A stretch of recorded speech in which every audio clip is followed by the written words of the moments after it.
Welcome to Mental Health Monday. My name is Mick Coyle. Coming up on the programme this week. I knew as soon as I heard a crash, we saw the lorry in the space that it was in. It was intentional. I was called a crisis actor, just a barrage of really horrific abuse, and some of it not even about the event itself. A terror attack is not personal against the people who are there. They just want to cause as much terror as possible. Online trolls, it is personal. The home of mental health conversation in the UK. This is Mental Health Monday.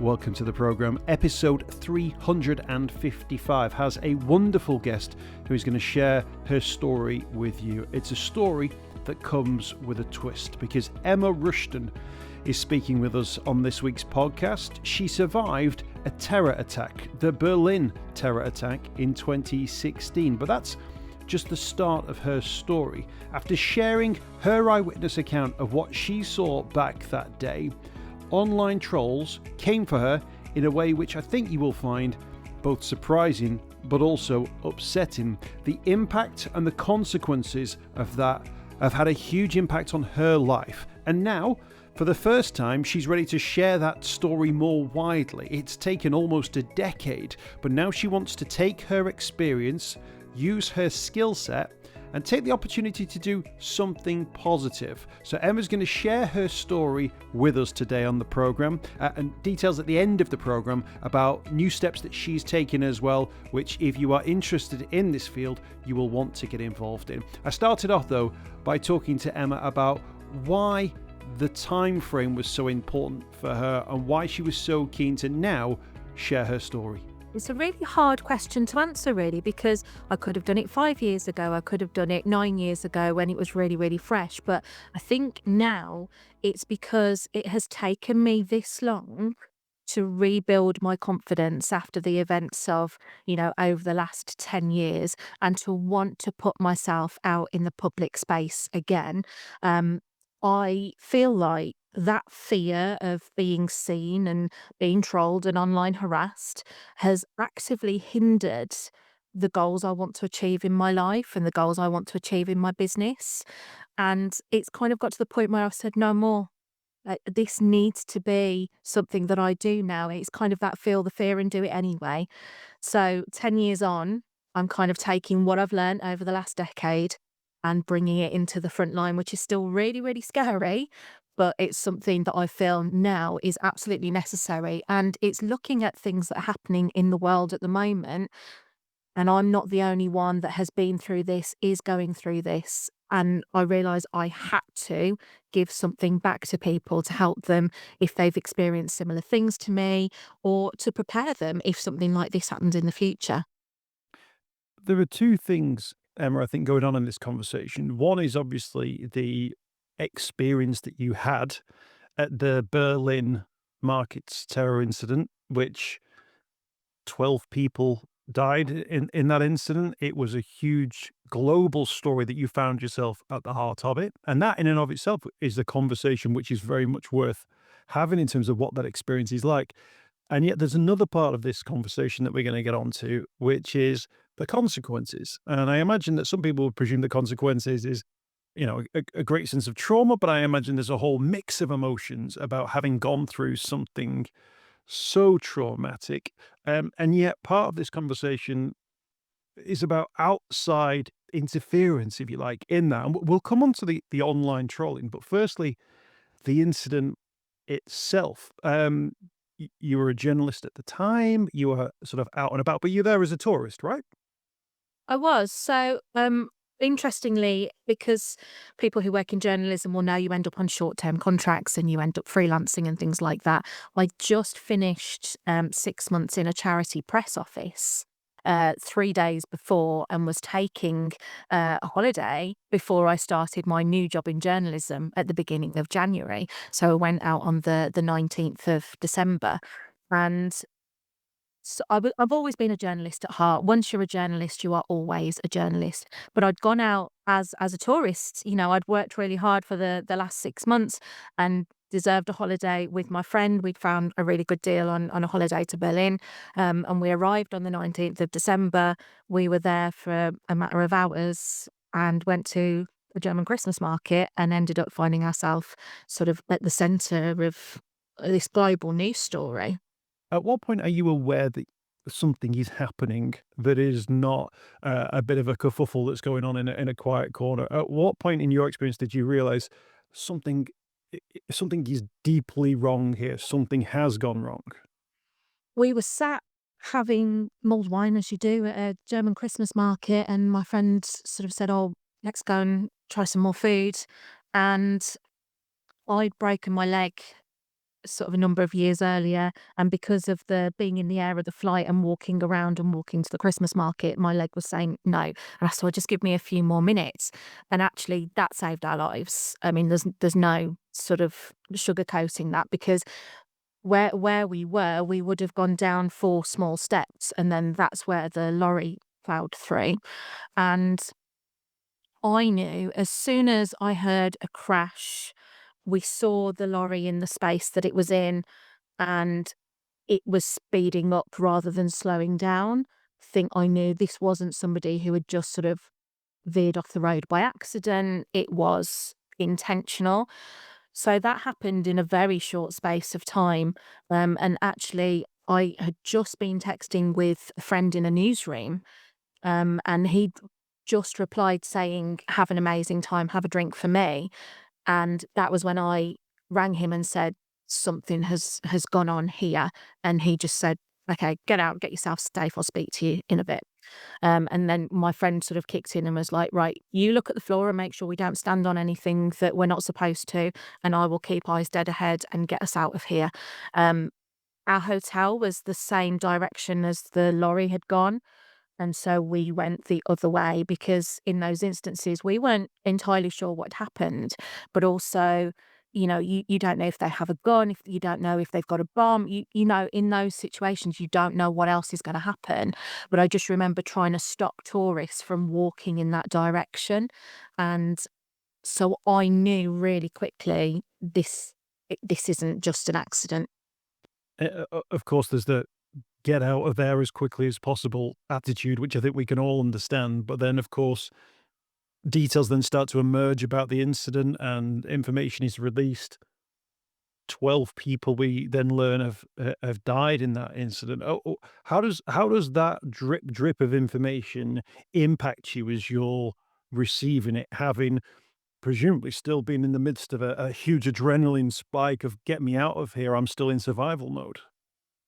Yeah, and I think, there is the whole thing of fight, flight, or freeze. And we were very much in flight mode. We escape, get out of there. But as soon as we sort of got back to the hotel, that was immediately when survivor's guilt kicks in, because we didn't know how many people had been injured. I knew I had seen at least 2 bodies. Um, and immediately, I should have checked. I've got first aid training. I should have checked if they were okay. I should have, stopped to help people who were there. And I mean, that has stayed with me more than anything from that. It's not so much. I know my friend and I, can't speak for her, but I know she struggles going into those situations and crowded places again. That's not where my fear lies. My fear is I should have done more to help and support. And then the first interview I did was with Dermot Manahan on Sky, and he said, "Have you spoken to the police?" And that hadn't even occurred to me at that point. Oh gosh, I should be reporting it to the police. I mean, there were people there, and it will have been done. But again, there's another layer of guilt there of, oh, why didn't I call the emergency services? You think, well, what's wrong with me? Why didn't that happen? But sometimes your brain just leads in a certain direction and you kind of follow it.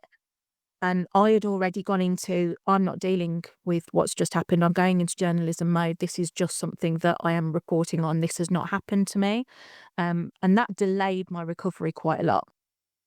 But when we did fly home, they were still hunting for the terrorist. So his picture was being handed out at gates, and there was posters in the airport. And then we get more details of who's died. Angela Merkel visited the site, and there was a memorial service, and we sort of thought we should go to that, but we weren't allowed in. So those sorts of things were happening as well. And it was really hard because I was getting information from journalists as I was talking to journalists, and I was repeating the same story over and over and over again. So whenever something new came out, it was that next level of trauma. At what point do you become aware that there's another story in play here? That there's conversations or communication that's being directed towards you now that makes you the focus of the story? Because when we talk about being able to empathize and sympathize with certain situations, the next element of this story takes it to a whole new level. Yeah, and that happened really quickly as well, because I would handle it differently now, having worked in PR and crisis communications and everything else. I tweeted, mostly because that was the way that you got a message out to a lot of people, and I knew a lot of my friends followed me on there. And so I tweeted saying, "This has happened. We're not entirely sure. I'm safe. Friend is safe. It's all, we're fine." And obviously then it starts to get picked up by news organisations, and that's when, news organisations start calling and things, but it's when the general public start to see what's happening and what's going on as well. And the immediate responses from that, you start to get, that hasn't happened, you're a liar, a journalist just so happened to be there, did they? You were planted there to kind of keep this story going and to make up the facts and things like that. And I mean, I was called a crisis actor. I was told, just a barrage of really horrific abuse, and some of it not even about the event itself, just towards me. As the way I looked, the way I sounded, the fact that I was there. You get the trolls that you can kind of manage are the ones that do. There was two I remember, and somebody replied to me with a picture of Joseph Fritzl saying, "My granddad's there, can you go look for him?" And the other one was a picture of Madeleine McCann saying, "I've lost my daughter there, can you go look for her?" And those you kind of go, all right, there's something not quite right there. But then there's the others, and you start to question yourself and your self-worth. And the one that always sticks with me was somebody messaged me asking me how many Big Macs I got paid for perpetuating this lie. The other was, if I'd have stood in front of the lorry, no one would have died because I'm so fat I would have stopped it. And there was a lot of that. And then there was the violence, "You're a liar, you deserve to be shot in the head. You deserve to have your throat slit. I'm going to kidnap you and torture you."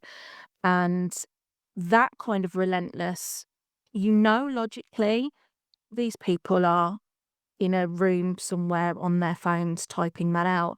But your fear and that part of your brain starts to go, "These people are coming after me.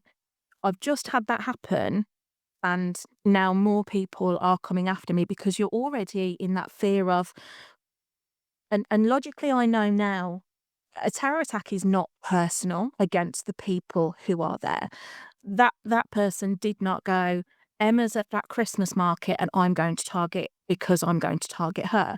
They just want to cause as much terror as possible. Online trolls, it is personal.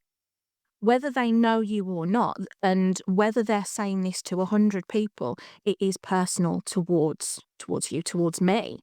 And that was what I really, really struggled with. And once I'd done one or two news interviews, I felt I couldn't stop that. And I was saying yes to more interviews because as soon as I stopped, I was thinking about what had happened without talking about it to somebody else. I couldn't handle that at the time. But the more interviews I did, the more interviews that came, the more publicity that came. And this was 10 years ago. And if I knew then what I know now, I would have said nothing at all. Because there was no support system in place, and obviously things were being published on news organisations' social media, and there was troll comments coming on that, and I don't feel that they were moderated well enough either. One of my friends, she had like 5 tabs open, and she was basically fighting my corner in every single news organisation's, Facebook and whatever else. And that for me became a more, sounds awful to say it, but a more prevalent trauma, because as I say, a terror attack is absolutely awful, but there are ways to deal with what you've seen. Um, but when it becomes personal to you, that's much harder to deal with and get your head around. I think it's appalling, Emma, doesn't it? And I think you've raised so many good points there about like what what's the deal? Like what's the deal? Like why are you saying this stuff? Like one why do you see the victim of an atrocity as like fair game for the most ridiculous of comments? But two, what's the mindset of someone who sees someone going through a terror incident like that, and then it accuses them of being part of some mass conspiracy, German government conspiracy. It's so. I imagine there's so little logic to it that I imagine you try and apply a logical brain to it, and the two things don't go together. And I think this is the thing that hits around the online trolling. Just why? Just why? Think that is the big question, and it's something that I don't think we will ever get an answer to. I mean, in my mind, if I could sit down and talk to people about why they do these things, would I be able to change hearts and minds? And I don't think there is anything you can say. It's like, we can't sit down with abusers and say, well, don't abuse people. We have to teach women, girls, men, how to protect themselves in scenarios. It's the whole women walk with keys between their fingers down a dark street at night. We're teaching them that's how you protect yourself. But what we should be doing is saying, hey, if you're out at night, maybe don't go and attack women in a dark alley. But you can't have that conversation with people. But because we don't behave in that way, we cannot understand why people do behave in that way. But hurt people hurt people. And I think that the people who do this are deeply unhappy with themselves. And I've no doubt that when this goes out and this is found by people, there will no doubt be negative backlash to something that I've said, or the way that I've explained things, or I might even get a resurgence of, well, you're a journalist, you were there, isn't that odd? Those kind of things. But there are practical ways now that I can protect myself, and a lot of therapy has helped me with ways that I can protect myself. But the thing is, the people who need therapy will never go to therapy. So the rest of us have to go to therapy to learn how to deal with the people who don't go to therapy. So, but I don't think, I mean, I would love to do research on the types of people who do this, but I doubt anybody will put their head above the parapet and say, yeah, I'm an online troll, come and talk to me. Can I ask you about the consequences 10 years on now of what you've been through? You mentioned therapy there. Is there, and I don't need a percentage breakdown in any way, shape, or form, Emma, but in terms of you've been through this traumatic experience, that in and of itself would require, I imagine, a good deal of therapies or treatments to help you go through that. But then on top of that, there is this extra element as well, which isn't just about those feelings of either a sense that you were lucky to have survived or guilt that you did survive, but actually then something which questions then your own self-worth and value within that space. In terms of the consequences that you've faced, did those things run parallel? Do you think it was a combination of factors that led you down that therapy path? I was very lucky because my new employer, when I started in the January immediately after, they had an employee assistance program. And I got signed off, go and take as many sessions as you could possibly need. And that was really important, I think, to start it really soon on. But I think one of the biggest things, and people who have gone through therapy will understand this, is I couldn't understand why I wasn't happy to be alive, why I didn't feel more lucky because I wasn't one of those 12 people, why I was not embracing life because I'd been given this new lease of, opportunity to carry on living, really. And I sort of made a sort of bucket list of things, things that I'd never done before that I wanted to try and do. So I would go to therapy every week and say, "Oh, I've done this week and I've had this experience," but I still wasn't feeling lucky to be here. And I think what happened was in the July, I moved to another county, and because I thought, if I move, that problem will not come with me. I'll leave the problem where it is, not really realizing that the problem's within you. And it obviously didn't work that way. It was a good escape for a little while.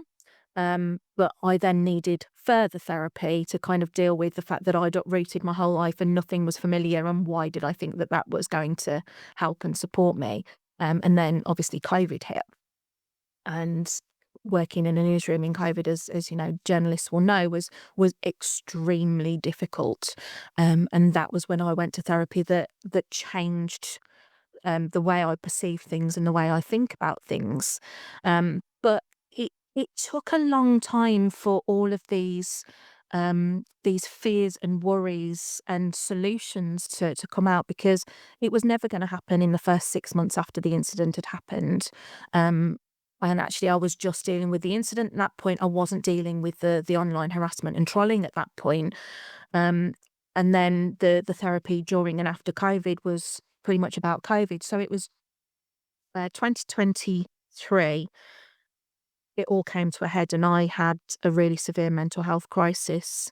I ended up in A&E, and that was the most fearful I'd ever been for myself and my life. And I had further therapy along with, being prescribed medication by the doctor. And it was all of those things then adding up and having to talk to them. So that was what, 7 years after this incident had happened.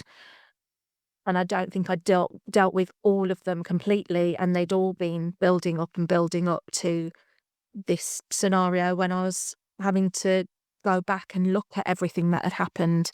And when I was having the negative voices in my head, whose voice was that? Because it wasn't mine. It wasn't me telling myself I wasn't good enough. And I'd realised there were a certain number of voices coming in telling me I wasn't good enough. Um, and therapy is so important, but also there are some things that you have to do yourself. And for me, this is part of my therapy. Is I am not going to let those trolls and those people negatively affect my life anymore. I am very, very scared about doing this, because what if all of those comments come through again? But what better way to help and support other people with online negativity than to push through it and show how you can deal with it yourself? So I'm hoping to sort of be that practice what you preach type of person. One of the things you mentioned, crisis management and working in PR. I know plenty of people who work in that sector. Now, most of those people haven't actually had or gone through a crisis to the level of to which you have. So you're in that perfect position of, like, when things are at their absolute worst, what should I do? One, because you've got first-hand experience of it, but two, you've also worked in those environments that are reacting to it and start to get a sense of maybe how the outside world can come back to you both positively and negatively. Just give us an insight into sort of the steps that you're taking into that, and about how you're hoping that telling the story can help other people make plans for the future. Yeah, I mean, the thing is, whether you are on social media as just somebody who post messages on Facebook and in Facebook groups, or you are a content creator, or you are posting on behalf of either your own business or another organization, you are going to see things online that are unsavory. You are going to either be scrolling and see something pornographic, violent, that's just politically incorrect, all of these kinds of things. But also, as a small business owner, I am the face of my business and I put myself out there as the face of my business. And a lot of small business owners do that as well. So when they receive this negativity, how do they deal with it? What do they do? Because I know that a lot of people will feel like me, is they will get a comment like that and be like, right, I'm going to find out where they work, I'm going to do this, and I'm going to bite back. And what I have learned through, working in crisis communications is you always have to take a breath and you always have to stop and take a beat and think, okay, so am I reading that correctly? Because they could say something and read by somebody else, it wouldn't be offensive, or it wouldn't be a troll comment, and it wouldn't be harassment. So is it my mindset that's looking at it in that way because of my past experience? And then, okay, well, what do I do with it? Do I want to leave it up there? Do I block and delete this person? Are they somebody who interacts with me quite frequently and this is out of character for them? So do I say, what's going on here, and have a think about that? And then if it is something that, you can respond to, so they could say, to a small business owner, your product's rubbish. Um, and that happens to a lot of people online. Okay, so can I reply to that and go, oh, I'm sorry my product's so rubbish. Here's all of my 5-star reviews that say my product isn't rubbish. And can I turn it around? Because there's a lot of organisations that do that and do that really well. The RNLI do it really, really well. When they get comments about how they shouldn't be rescuing migrants at sea, they respond to those comments with, we're here for everyone. Look at the good that we are doing. So my experience is kind of looking at, I kind of pre-plan and I create crisis communications guides for people, because I think my experience over the last 10 years shows that I can predict even the most unhinged things that people will say online. And then I can use it to educate people in a really practical way. I'm not a mental health professional.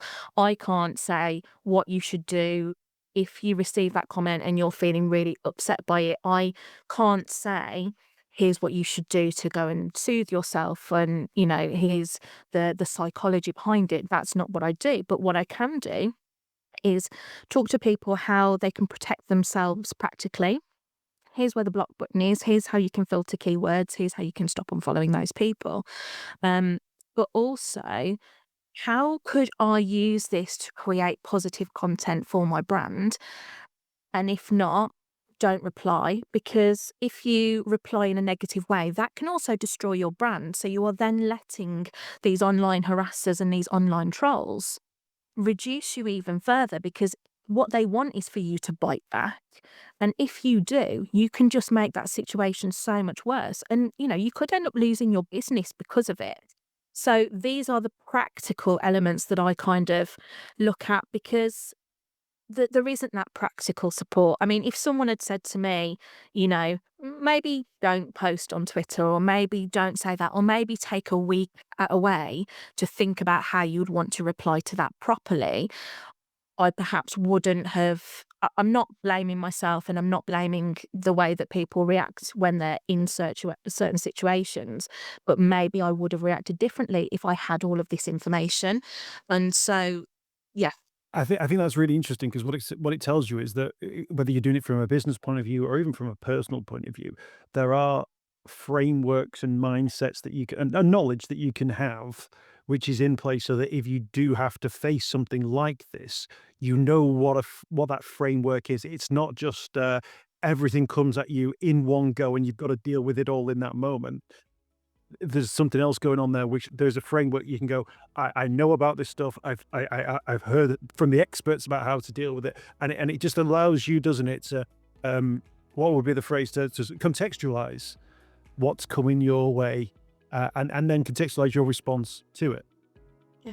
And that is exactly it. You know, if I can give somebody a how-to guide of here's what happens if you get these sorts of comments, then they will feel calmer, better equipped. You know, it's like we run crisis scenarios for the government and for police and fire. They run through these sorts of scenarios so that when they actually happen, they go, right, I've got that knowledge in the bank and this is what I'm going to do. And you can kind of take a deep breath and go, right, what's the process?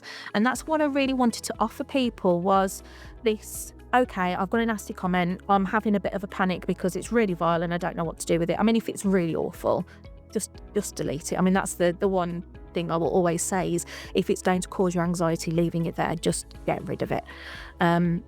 And, you know, having that step by step, and even if it doesn't answer every single problem that you're going to have with online harassment, it will at least make you feel 80% more confident in dealing with it. And that for me is the most important thing, because if I'd have had that, perhaps I would have behaved differently. Perhaps I would have been less afraid of being on social media for the last decade. You know, I have posted, but I've not been, and you know, we use this in businesses, your authentic self is how you grow your business.